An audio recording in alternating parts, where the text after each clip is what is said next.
Добро пожаловать на наш канал, и сегодня поговорим про самого неуверенного в себе русского художника и его замечательных картинах. Виктор Михайлович Васнецов. Годы жизни 1848-1926. Русский художник, писавший картины на исторические и фольклорные темы. Он великолепно иллюстрировал русские народные сказки, являлся основоположником неорусского стиля в живописи, ставшим переходным между передвижническим реализмом и более поздним модерном. Именно тогда, в конце 19-го, начало 20-х веков, в России стало просыпаться национальное самосознание среди творческой интеллигенции и простого народа.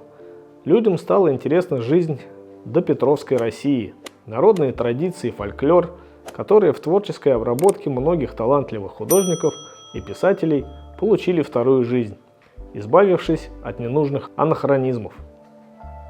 Одним из наиболее талантливых и продуктивных авторов неорусского стиля и был Виктор Васнецов.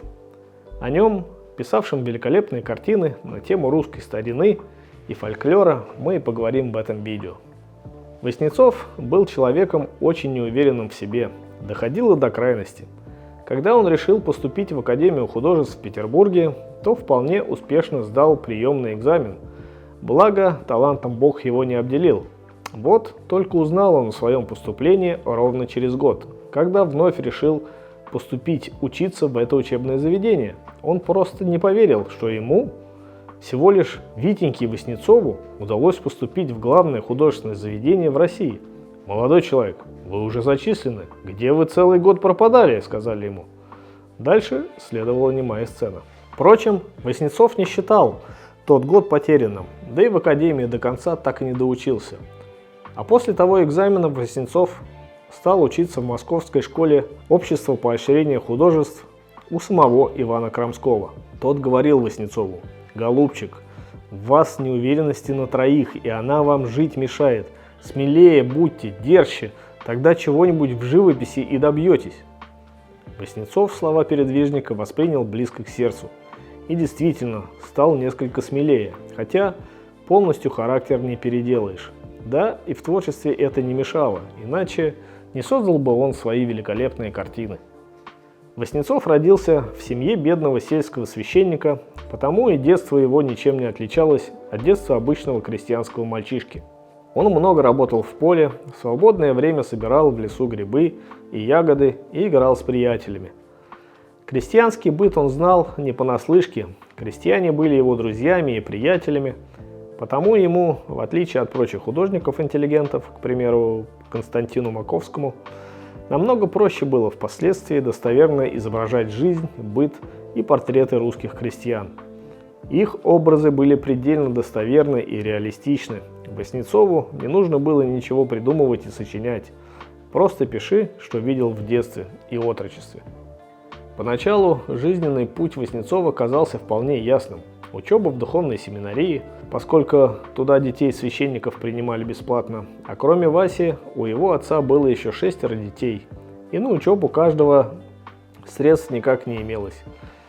Его направили в Вятку, и там он познакомился с настоящим художником, поляк Энвиро Андреоли, в свое время отлично иллюстрировавший романы про индейцев Фенемора Купера, любимое чтение мальчишек вплоть до 90-х годов 20 века. Увидев картины, Васнецова заявил, что священников в России предостаточно, а вот талантливых художников можно пересчитать по пальцам. И глупо было бы пропадать еще одному таланту. Он помог организовать аукцион, на котором были выставлены первые полотна маслом Васнецова «Жница» и «Молочница». Картины нашли своих покупателей, а собранных средств оказалось достаточно для поездки в Петербург. Когда Васнецов побывал на выставке передвижников, то представленные там картины настолько его впечатлили, что он решил тоже стать передвижником и написал несколько полотен специально для этих выставок, в том числе и картину «С квартиры на квартиру». Обратил на Васнецова свое внимание и Павел Третьяков. И это было очень хорошим знаком. Вкус у Третьякова был развит замечательно. А кроме того, он покупал картины у начинающих художников и платил за них приличные деньги. что позволяло им не задумываться о материальных проблемах и не растрачивать свой талант на написание скучных, однотипных портретов обеспеченных купцов и фабрикантов. Но постепенно, несмотря на немалые надежды, возлагаемые на него другими передвижниками, Васнецов стал отходить от жанровой живописи. Всю жизнь писать сирых и убогих ему не очень-то и хотелось. Тем более, что так писали многие, в том числе и Василий Перов, и Павел Федотов. Повторяться, пытаться превзойти уже написанные многими талантливыми художниками шедевры было не в духе Васнецова. Куда лучше найти свой жанр, свой путь в живописи. Передвижники, в частности Репин и Крамской, звали Васнецова в Париж. По их мнению, художник обязательно должен побывать в этом городе, ставшем Меккой для художников. Но работы импрессионистов Эдгарда Дега, Клода Мане и Агюста Ренуара не произвели особенного впечатления на Васнецова. Новые художественные веяния и тенденции оставили его равнодушным. Зато в Лувр он ходил постоянно и тщательно изучал картины классиков. Спустя год Васнецов вернулся домой в Россию.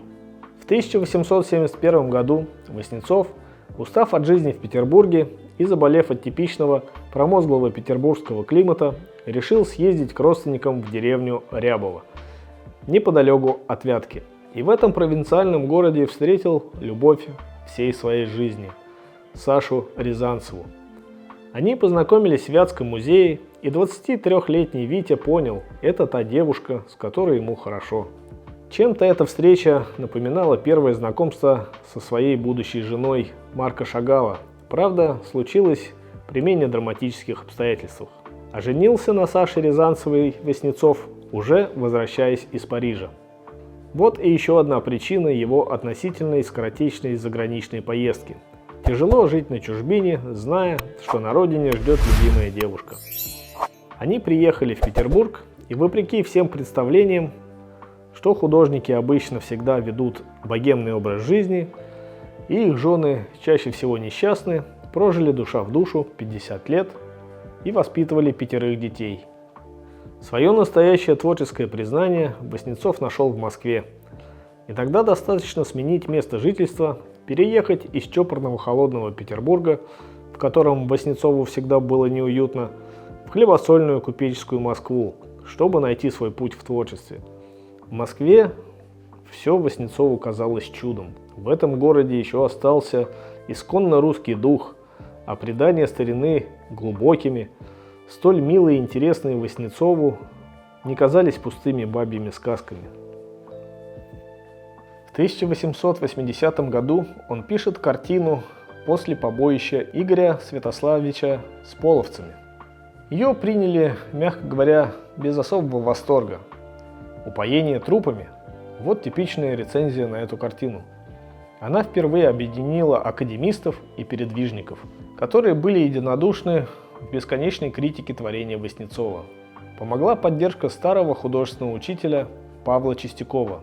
Вот где настоящий русский дух. Как он ощущается, когда смотришь на это полотно.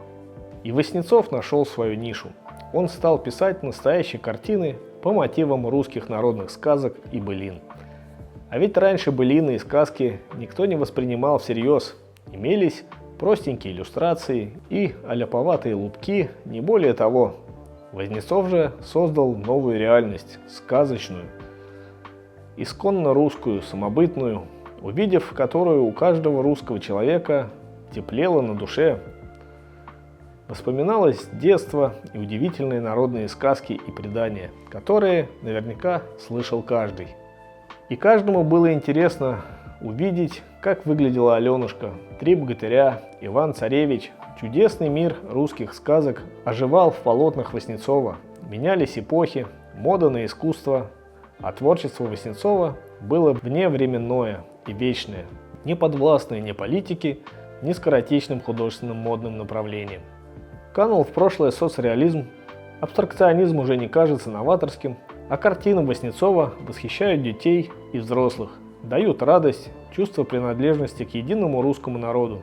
Воистину, Васнецов куда больше сделал для национального самосознания, нежели все российское современное телевидение. Спасибо, что досмотрели видео до конца. Лайк и комментарий – отличный способ поддержать канал и автора.